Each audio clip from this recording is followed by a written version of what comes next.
হাসির সুর শেষ করে চলে আসলাম ভোরবেলার মাটি চুলাতে। আপনাদেরকে দেখাচ্ছি আজকে লাটকি চুলার রান্না। তো সারা রাত একটা বিষয় বা একটা কাজের বিষয়ে আমরা ব্যস্ত ছিলাম। তো ভোরবেলা প্রচুর খিদা, এত ক্ষুধার্ত যে ক্ষুধার তৃষ্ণা তো শেষ করতে করতে এদিক এদিক পায়চারি করছিলাম। তো পরবর্তীতে খবর পেলাম যে একটা মাটির চুলার এই রান্না করার একটা জায়গা আছে, যে জায়গায় মানে কি বলবো, অমৃত স্বাদ। যে কেউ খেয়েছেন কিনা আমি জানি না। তো খালার দোকানে আসলাম। তো আসার পরে খালা বললো আর একটু সময় লাগবে। তো মহাবিঘ্নে আসলাম নদীর ধারে। এটা হলো এই দলেশ্বরী নদী বলে অনেকে, তো বুড়িগঙ্গার টু দলেশ্বরী যেটাই বলি না কেন, এটা হলো ডিগরিচর ঘাট, অনেকে চিনেন, নারায়ণগঞ্জের মধ্যে পড়েছে। তো এই জায়গায় অনেক শৈশব আছে আমাদের। তো এদিক এদিক দৌড়াদৌড়ি করার পর আমার মামাই গবেষণা করছে কচুরিপানা নিয়ে। তো আমিও আমাকে একটু দেখানোর জন্য যে একটু চুল কাটাইছিলাম।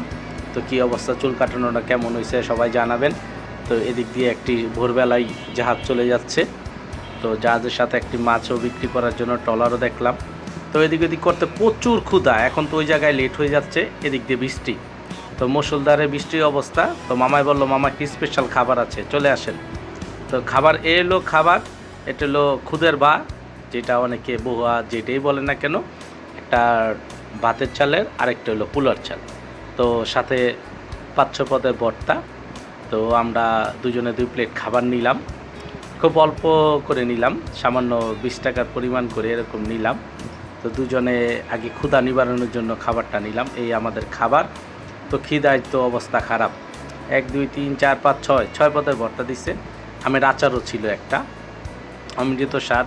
তো ক্ষুধার এই অবস্থা, দুজনে খাচ্ছি। তো সুপার স্বাদ, সুপার, বলার বাইরে। অনেকে হয়তো খান নাই।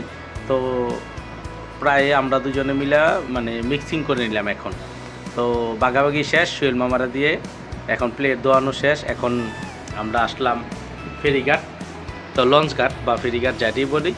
তো ওই পারে হলো ডিগরিচর, এই পার হলো ডিগচর ঘাট বলে বা কাশীপুর। তো এখন এই যে মোটামুটি রান্না হয়ে গেছে। তো এই গাছটা খুব, এই যে বল্লা, এ দেখছেন বল্লার হাল, কেউ খাইছেন এটির? অনেকে খান নাই, পাল্লা খাই হয়ে যেন। তো এখন আলু ভর্তার পালা। এখন তো ক্ষুধার অবস্থা খারাপ। আমার মামায় নিজেই বসলো। তো বসার পরে মামাকে দিয়ে, এই দেখুন কি অপরূপ দৃশ্য। মানে এই দোকানটার মধ্যে না কি যেন একটা মায়া আছে, প্রকৃতির একটা মায়া। তো এদিক থেকে খালায় আমাদেরকে বাদাম ভর্তা খাওয়াবে। তো এটা হলো ডাল রান্না শেষ। বাদাম বলার এই সোহেল মামাই গেল আমাদের। তো তাতে হেল্প করার জন্য যা যা লাগে ক্ষুধার জন্য, সোহেলে তো প্রচুর খাদক, অনেকে জানেন বা জানেন না। তো আমাদের খাবার রেডি, আলু ভর্তা, ভাত, ডাল, এদিক দিয়ে হলো বাদাম ভর্তা। তো আজকের জন্য এই খাবারটা আমরাই খাবো, বেশি কিছু নিলাম না। তো বিসমিল্লাহর নাম দিয়ে শুরু করছি আমরা। তো আল্লাহর রহমতে চমৎকার খাবার ছিল, সকালের খাবার। অনেকেই বলতে কি ছোটোবেলায় ভাত খেয়েছিলাম সকালে সকালে, আগে খাওয়া হতো, বাঙালির সবার ঘরে খাওয়া হতো।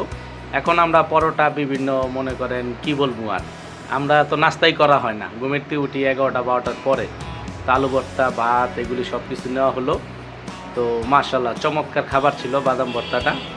আমি বুঝতে পারিনি আগে পরে বাদাম ভর্তা আমার আসলে খাওয়া হয় নাই। তো আজকে খেয়ে দেখলাম খুব ভালো। তো এদিক দিয়ে সোহেল মামার হাত দিয়ে একটু ডাল দিয়ে দিল আমাকে। তো আমার চলছে খাবারের প্রস্তুতি।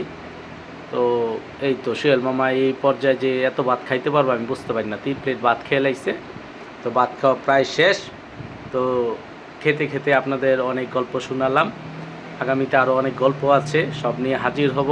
ভালো থাকবেন, আল্লাহ হাফেজ।